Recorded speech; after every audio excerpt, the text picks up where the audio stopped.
Hello, and welcome to another episode of Math, Music, and More. It dawned on me that long time ago, I did a video on secondary dominants and how powerful they were. And I believe I used a song from David Bowie. I think it's called Space Oddity, but most people would just call it Major Tom. How he starts off in C major, and I walked everyone through exactly how you can find these chords.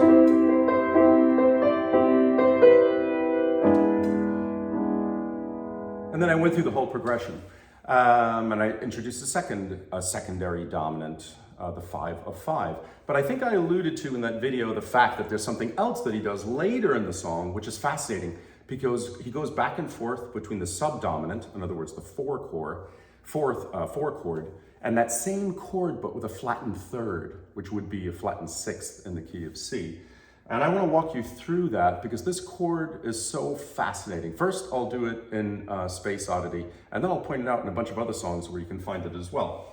Just to hear what the chord sounds like, if you're in the key of C, it would be this. So basically the E goes up to an F, a half step, and similarly the G goes up a half step.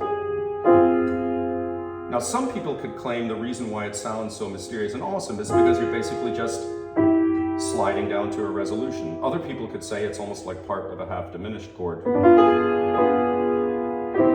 Other people would say that maybe the flattened subdominant makes you confused as to, wait, are we in the key of C major or C minor? Because the flattened third in the subdominant matches the key of C minor, the parallel minor. So there are lots of different reasons why this chord could be so great, but let's just go through it.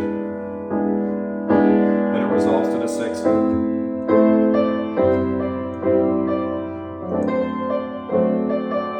And now begins the section that I was talking about where they use the subdominant in the flattened version. First the 1 chord, the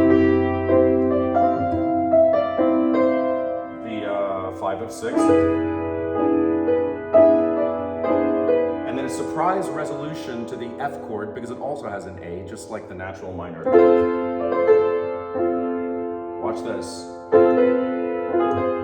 There, he just flattened the third, used that flattened version, and then resolved it to the tonic again. Then back to the F major version. Back to the minor version. Resolved to the tonic. Back to the major version.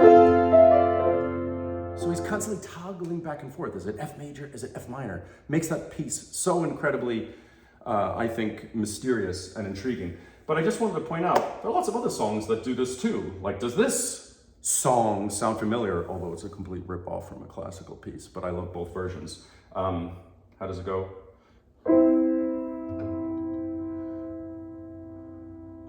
I can't even think, that other song is so stuck in my head.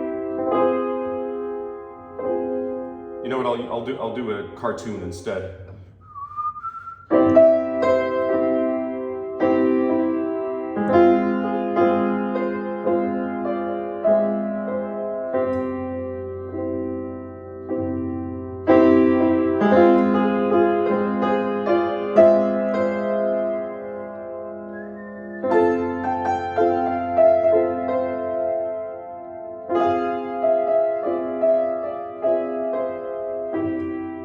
Remember Me. Oh God, it's a fantastic cartoon movie that I forget the name of now, but it's freaking awesome. Another famous song from long ago, well maybe not that famous. I'll do the bass line.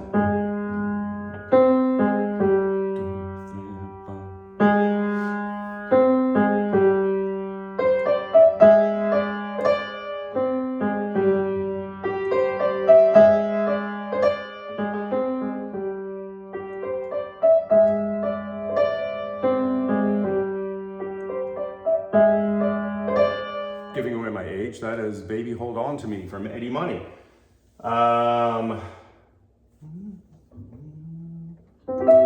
Here's the song I was thinking of before. It starts on the 3rd, the melody.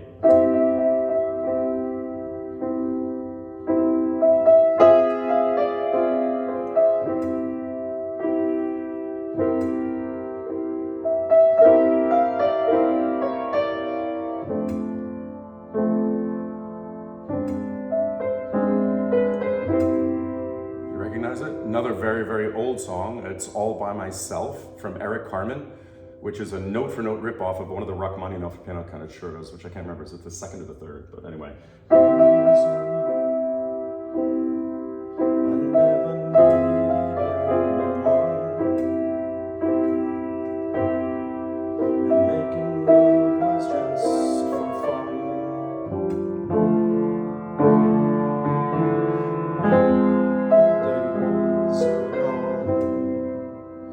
So anyway, listen always for these fantastic color chords, these little chromatic moves. Sometimes all you have to do is change a half a step and it immediately triggers this sort of intriguing implied harmony. And there's sort of examples all around us. So anyway, hope you enjoyed it. Glad that I was able to finally make it back to David Bowie and show this constant toggling between an F major and an F minor. Is it the subdominant or is it the flattened subdominant?